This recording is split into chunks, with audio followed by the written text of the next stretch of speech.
আসসালামু আলাইকুম। কেমন আছেন সবাই? পরিস্থিতি মানুষকে বদলে দেয়, কখনো শক্ত করে তোলে, কখনো নিঃশেষ। দোয়া করি আমরা আমাদের সকল পরিস্থিতি ভালোভাবে মোকাবেলা করতে পারি। আসুন শেয়ার করছি আজকে আমার খাবার। ভাত নিয়ে নিয়েছি, সাদা ভাত। একটু সুন্দর করে সাজাতে চেয়েছিলাম, কিন্তু কিছুতেই হলো না। সাথে আছে মাছ ভর্তা, এটা স্যালমন ফিশ, রয়েছে সবজি মিক্স, বেশ কিছু সবজি আছে এখানে।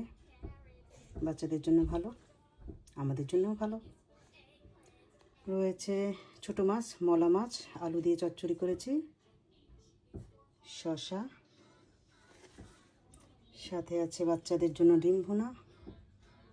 চিকেন আছে, বাট আজকে আর সামনে রাখবো না। চিকেন দেখলে অন্য কিছু খেতে চায় না, বিশেষ করে মাছ বা সবজি, তাই চিকেনটা সরিয়ে রাখলাম।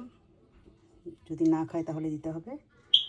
আমার জন্য আছে কচুরলতি, সাথে চিংড়ি মাছ। কচুরলতিটা আগে ভালো লাগতো না, কিন্তু এখন খুব মজা লাগে।